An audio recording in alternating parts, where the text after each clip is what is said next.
ನಮಸ್ಕಾರ ವೀಕ್ಷಕರೇ, ನೀವು ನೋಡ್ತಾ ಇದ್ದೀರಾ ಗ್ಯಾರಂಟಿ ನ್ಯೂಸ್. ನಾನು ರಾಮ್ ಬಡ್ಗೇರ್. ರಾಜ್ಯ ರಾಜಕಾರಣದಲ್ಲಿ ಬಹಳಷ್ಟು ಬೆಳವಣಿಗೆಗಳು ನಡೀತಾನೆ ಇದೆ. ಇವತ್ತು ದೊಡ್ಡ ಬೆಳವಣಿಗೆ ಆಗಿದೆ, ಅದು ಬಿಜೆಪಿ ಮತ್ತು ಜೆಡಿಎಸ್ನಲ್ಲಿ. ಬಿಜೆಪಿ ಜೆಡಿಎಸ್ ಬಹಳ ಹೊಂದಾಣಿಕೆ ರಾಜಕಾರಣ ಮಾಡ್ಕೊಂಡು ಹೋಗ್ತಾ ಇದ್ದಾವೆ. ಕಾಂಗ್ರೆಸ್ಗೆ ಆಗಾಗ ಪಾಠ ಕಲಿಸುವಂಥ ಕೆಲಸವನ್ನು ಕೂಡ ಕುಮಾರಸ್ವಾಮಿಯವರು ಮತ್ತು ಬಿಜೆಪಿ ನಾಯಕರು ಮಾಡ್ತಾ ಇರೋದು ನಾವು ಗಮನಿಸ್ತಾ ಇದ್ದೀವಿ. ಒಂದೊಂದೇ ಹಗರಣಗಳನ್ನು ಹೆಕ್ಕಿ ತೆಗೆಯುವಂಥ ಪ್ರಯತ್ನವನ್ನು ಕೂಡ ಬಿಜೆಪಿ ಜೆಡಿಎಸ್ ನಾಯಕರು ಮಾಡ್ತಾ ಇಲ್ಲಿ ಕಾಂಗ್ರೆಸ್ಗೆ, ಸರ್ಕಾರಕ್ಕೆ, ಮುಖ್ಯಮಂತ್ರಿಗಳಿಗೆ, ಉಪಮುಖ್ಯಮಂತ್ರಿಗಳಿಗೆ ಮುಜುಗರವನ್ನು ತಂದಿಡುವಂಥ ಪರಿಸ್ಥಿತಿಯನ್ನು ಕೂಡ ನಾವು ಗಮನಿಸ್ತಾನೆ ಇದ್ದೀವಿ. ಇಂಥ ಸಂದರ್ಭದಲ್ಲಿ ಈಗ ಕುಮಾರಸ್ವಾಮಿಯವರು ಒಂದು ವಿಚಾರವನ್ನು ಪ್ರಸ್ತಾಪ ಮಾಡಿದ್ದಾರೆ. ಆ ವಿಚಾರವನ್ನು ಯಾಕೆ ಪ್ರಸ್ತಾಪ ಮಾಡಿದ್ದಾರೆ, ಯಾವ ಕಾರಣಕ್ಕೆ ಅಂತ ಹೇಳೋದಕ್ಕಿಂತ ಮೊದಲು ನಾವು ಗಮನಿಸಿದ ಹಾಗೆ ಮೂಡ ಹಗರಣದ ವಿಚಾರವನ್ನು ಇಟ್ಕೊಂಡು ಹೇಗಾದರೂ ಮಾಡಿ ಸಿದ್ದರಾಮಯ್ಯನವರನ್ನು ಕೆಳಗಿಳಿಸಬೇಕು ಅನ್ನೋದು ಬಿಜೆಪಿ ಮತ್ತು ಜೆಡಿಎಸ್ನವರ ಪ್ಲಾನ್ ಆಗಿದೆ. ಹಾಗಾಗಿನೇ ಇದನ್ನು ಇಲ್ಲಿಗೆ ಬಿಟ್ಟರೆ ಆಗಲ್ಲ. ಇಲ್ಲಿಂದ ಅಂದರೆ ಬೆಂಗಳೂರಿನಿಂದ ಮೈಸೂರಿನವರೆಗೆ ಪಾದಯಾತ್ರೆಗೆ ಹೋಗಬೇಕು, ಅದನ್ನು ರಾಜ್ಯಾದ್ಯಂತ ಪ್ರಚಾರ ಮಾಡಬೇಕು ದೊಡ್ಡ ಮಟ್ಟದಲ್ಲಿ.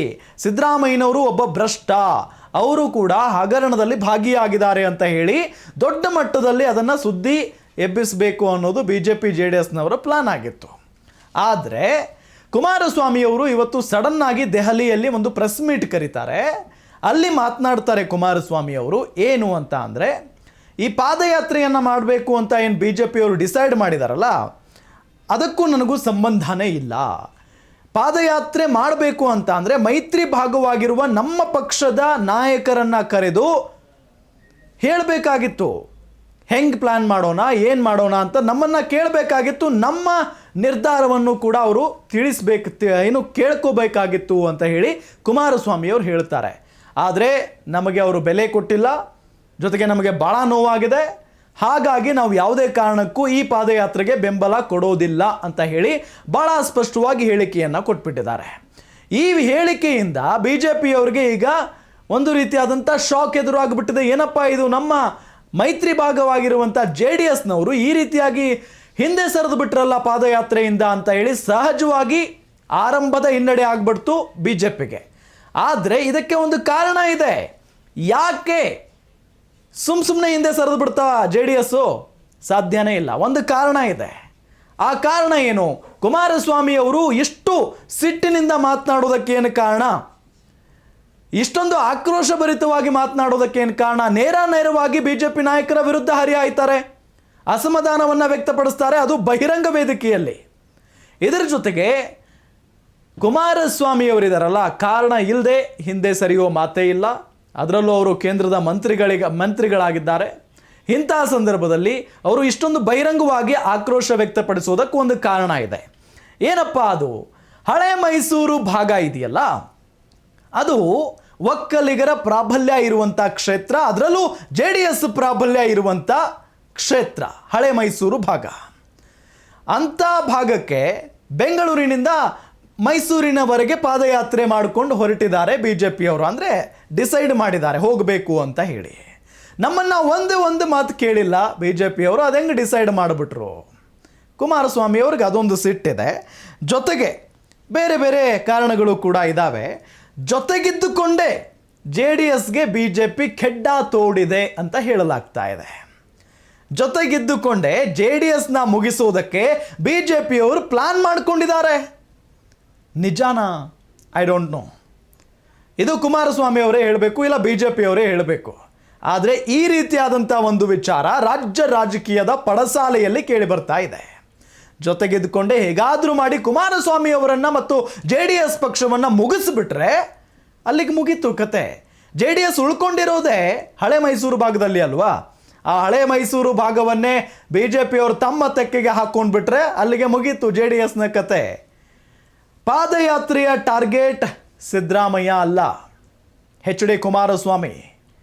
ಈ ಪಾದಯಾತ್ರೆ ನಡೆಸ್ತಾ ಇರೋದು ಸಿದ್ದರಾಮಯ್ಯನವರ ವಿರುದ್ಧ ಅಲ್ಲ, ಆದರೆ ಬಹಿರಂಗವಾಗಿ ಕೇಳಿ ಬರ್ತಾ ಇರೋದು ಸಿದ್ದರಾಮಯ್ಯನವರ ವಿರುದ್ಧನೇ.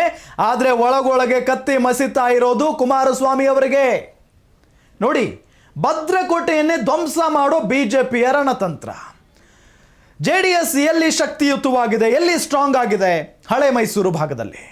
ಆ ಹಳೆ ಮೈಸೂರು ಭಾಗದಲ್ಲೇ JDS ಶಕ್ತಿಯನ್ನ ಕುಗ್ಗಿಸಿ ಬಿಟ್ರೆ ಅಲ್ಲಿಗೆ JDS ಕತೆ ಮುಗೀತು. ಇದು ಒಂದು ರಣತಂತ್ರ.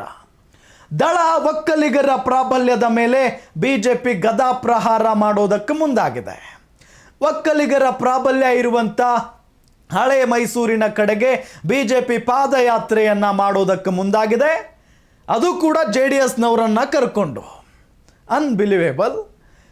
ಪಕ್ಕಾ ಸ್ಕೆಚ್ ಹಾಕಿ JDS ಮತಬುತ್ತಿಗೆ ಕೈ ಹಾಕ್ತಾ ಬಿಜೆಪಿ ಅನ್ನೋ ಪ್ರಶ್ನೆ ಮೂಡ್ತಾ ಇದೆ. ಪಕ್ಕಾ ಸ್ಕೆಚ್ ಹಾಕಿದ್ದಾರೆ. ಒಂದು ಕಡೆ ಕುಮಾರಸ್ವಾಮಿ ಅವರು ಬರ್ತಾರೆ, ಇನ್ನೊಂದು ಕಡೆ ಎಲ್ಲ ದಳದ ನಾಯಕರು ಕೂಡ ಇರ್ತಾರೆ.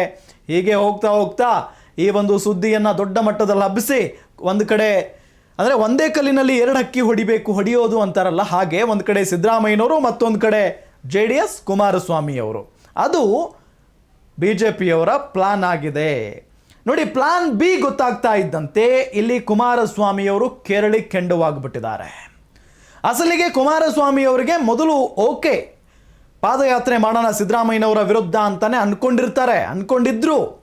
ಆದರೆ ಯಾವಾಗ ಬಿಜೆಪಿಯವರ ಈ ಪ್ಲಾನ್ ಕುಮಾರಸ್ವಾಮಿಯವ್ರಿಗೆ ಗೊತ್ತಾಗುತ್ತೋ, ನನ್ನನ್ನೇ ಹಣಿಯೋದಕ್ಕೆ ಬಿಜೆಪಿಯವರು ಈ ಪಾದಯಾತ್ರೆಯನ್ನು ಶುರು ಮಾಡಿದ್ದಾರೆ ಅನ್ನೋದು ಗೊತ್ತಾಗುತ್ತೋ, ಆಗ ಕೆಂಡಾಮಂಡಲ ಆಗಿಬಿಡ್ತಾರೆ ಕುಮಾರಸ್ವಾಮಿ ಅವರು. ಯಾವುದೇ ಕಾರಣಕ್ಕೂ ಈ ಪಾದಯಾತ್ರೆಗೂ ನಮಗೂ ಸಂಬಂಧ ಇಲ್ಲ, ನಾವು ಈ ಪಾದಯಾತ್ರೆಯಲ್ಲಿ ಭಾಗಿಯಾಗೋದು ಬೇಡ ಅಂತ ಹೇಳಿ ನಿರ್ಧಾರವನ್ನು ಪ್ರಕಟಿಸಿಬಿಡ್ತಾರೆ. ಅದು ಕೂಡ ದೆಹಲಿಯಲ್ಲಿ ಸುದ್ದಿಗೋಷ್ಠಿ ಕರೆದು. ಅಲ್ಲಿಗೆ ಬಿಜೆಪಿಯ ಪ್ಲಾನ್ ಟುಸ್ ಆದಂತೆ ಆಯಿತು. ಕುಮಾರ ಕೋಪಕ್ಕೆ ಪತರುಗುಟ್ಟಿ ಹೋಗಿದೆ ಕೇಸರಿ ಕೋಟೆ. ಎಕ್ಸಾಕ್ಟ್ಲಿ ಹೌದು.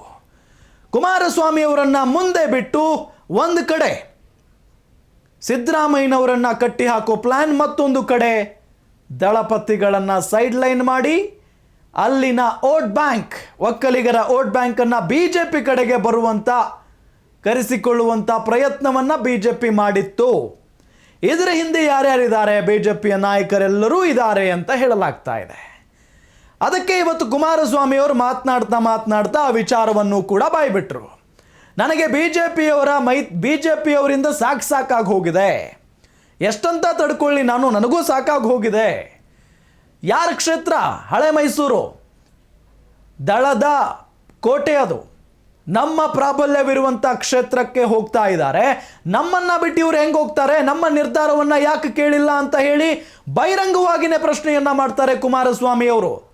ಅಂದರೆ ಅವರಿಗೆ ಎಲ್ಲವೂ ಕೂಡ ಗೊತ್ತಾಗಿದೆ. ಇಲ್ಲಿ ಸಿದ್ದರಾಮಯ್ಯನವರು ನೆಪ ಮಾತ್ರ, ಸಿದ್ದರಾಮಯ್ಯನವರನ್ನ ಸುಮ್ಮನೆ ಟಾರ್ಗೆಟ್ ಮಾಡ್ತಾ ಇದ್ದೀವಿ ಅಂತ ಬಿಜೆಪಿಯವರು ಹೇಳ್ತಾ ಇದ್ದಾರೆ. ಆದರೆ ಅಸಲಿಗೆ ಬಿಜೆಪಿಯವರ ಟಾರ್ಗೆಟ್ ಕುಮಾರಸ್ವಾಮಿಯವರು ಮತ್ತು JDS ಅನ್ನೋದು ಕುಮಾರಸ್ವಾಮಿಯವ್ರಿಗೆ ಗೊತ್ತಾಗಿದೆ. ಗೊತ್ತಾಗ್ತಾ ಇದ್ದಂತೆ ಈ ರೀತಿಯಾಗಿ ಅವರು ಸಿಡಿದೆದ್ದಿದ್ದಾರೆ. ಒಂದು ಕಡೆ ಅಲ್ಲಿ ಹಾಸನದ ಪ್ರೀತಮ್ ಗೌಡ ಅವರನ್ನು ಮುನ್ನೆಲೆಗೆ ತಂದಿದ್ದಾರೆ. ಪ್ರೀತಮ್ ಗೌಡ ಯಾರ್ರೀ ಅವನು ಅಂತ ನೇರವಾಗಿ ಪ್ರಶ್ನೆ ಮಾಡಿದ್ದಾರೆ. ಅಂಥವನನ್ನು ಪಾದಯಾತ್ರೆಗೆ ಮುಖ್ಯಸ್ಥನನ್ನಾಗಿ ಮಾಡಿದ್ದೀರಾ, ಆತನಿಗೆ ಜವಾಬ್ದಾರಿ ಕೊಟ್ಟಿದ್ದೀರಾ, ಆತನ ಜೊತೆಗೆ ನಾವು ಸ್ಟೇಜ್ ಹಂಚ್ಕೊಳ್ಬೇಕಾ, ಅಕ್ಕಪಕ್ಕ ಕೂತ್ಕೊಳ್ಬೇಕಾ? ಸಾಧ್ಯನೇ ಇಲ್ಲ ಅಂತ ಹೇಳಿ ಒಂದು ಕಡೆ ಆಕ್ರೋಶ ವ್ಯಕ್ತಪಡಿಸ್ತಾರೆ. ಮತ್ತೊಂದು ಕಡೆ ಅವರಿಗೆ ಈ ವಿಚಾರ ಗೊತ್ತಾಗಿದೆ. ಹಳೆ ಮೈಸೂರು ಪ್ರಾಬಲ್ಯ ಏನಿದೆಯಲ್ಲ ಅದನ್ನು ಬಿಜೆಪಿಯವರು ತಮ್ಮ ತೆಕ್ಕಿಗೆ ಹಾಕ್ಕೊಳ್ಬೇಕು ಅಂತ ಹೇಳಿ ಪ್ರಯತ್ನವನ್ನು ಪಡ್ತಾ ಇದ್ದಾರೆ ಒಳಗೊಳಗೆ ಅನ್ನೋದು ಕುಮಾರಸ್ವಾಮಿ ಅವರಿಗೆ ಗೊತ್ತಾಗಿ ಈ ರೀತಿಯಾಗಿ ಹಿಂದೆ ಸರಿದಿದ್ದಾರೆ HD ಕುಮಾರಸ್ವಾಮಿ ಅನ್ನೋದು ಗೊತ್ತಾಗ್ತಾ ಇದೆ. ನೋಡೋಣ ಮುಂದಿನ ದಿನಗಳಲ್ಲಿ ಇದು ಎಲ್ಲಿಗೆ ಹೋಗಿ ಮುಟ್ಟುತ್ತೆ. ಕುಮಾರಸ್ವಾಮಿಯವರು ಇನ್ನೂ ಮಾತನಾಡೋದು ಬಹಳಷ್ಟು ಬಾಕಿ ಇದೆ. ಜೊತೆಗೆ ಈ ಮೈತ್ರಿ 6 ತಿಂಗಳು ಕೂಡ ಆಗಿಲ್ಲ ಮೈತ್ರಿ ಮಾಡಿಕೊಂಡು, ಅಷ್ಟು ಬೇಗ ಇಲ್ಲಿ ಸಾಕಾಗಿ ಹೋಗಿದೆ ಅಂತ ಹೇಳಿ ಪದವನ್ನು ಕೂಡ ಅವರು ಬಳಸಿಬಿಟ್ಟಿದ್ದಾರೆ ಕುಮಾರಸ್ವಾಮಿಯವರು. ಹಾಗಾಗಿ ಮೈತ್ರಿ ಮುಂದುವರಿಯುತ್ತಾ ಇಲ್ವಾ ಅನ್ನೋದೇ ಈಗಿರುವಂಥ ಪ್ರಶ್ನೆ. ಕಾದ್ ನೋಡೋಣ ಏನಾಗುತ್ತೆ. ಬಿಜೆಪಿಯವರು ಇದರ ಬಗ್ಗೆ ಯಾವ ರೀತಿಯಾದಂಥ ಮಾತುಗಳನ್ನು ಆಡ್ತಾರೆ. ಜೊತೆಗೆ ಅಮಿತ್ ಶಾ ಅವರು ಕೂಡ ಇದಕ್ಕೆ ಎಂಟ್ರಿ ಕೊಡುವಂಥ ಸಾಧ್ಯತೆ ಇದೆ. ಕುಮಾರಸ್ವಾಮಿ ಅವರನ್ನು ಮನವೊಲಿಸಿ ಪಾದಯಾತ್ರೆಯಲ್ಲಿ ನೀವು ಕೂಡ ಭಾಗಿಯಾಗಿ ಅಂತ ಹೇಳುವಂಥ ಸಾಧ್ಯತೆ ಇದೆ. ಆದರೆ ಕುಮಾರಸ್ವಾಮಿ ಅವರು ಇಷ್ಟೆಲ್ಲ ಗೊತ್ತಾದ ನಂತರವೂ ಕೂಡ ಈ ಪಾದಯಾತ್ರೆಯಲ್ಲಿ ಭಾಗಿಯಾಗೋದಕ್ಕೆ ಒಪ್ಕೊಳ್ತಾರಾ? ಈಗಿರುವಂಥ ಪ್ರಶ್ನೆ. ನೋಡ್ತಾ ಇರಿ ಗ್ಯಾರಂಟಿ ನ್ಯೂಸ್, ಸುದ್ದಿ ಖಚಿತ, ನ್ಯಾಯ ನಿಶ್ಚಿತ. ಗ್ಯಾರಂಟಿ ನ್ಯೂಸ್, ಸುದ್ದಿ ಖಚಿತ, ನ್ಯಾಯ ನಿಶ್ಚಿತ.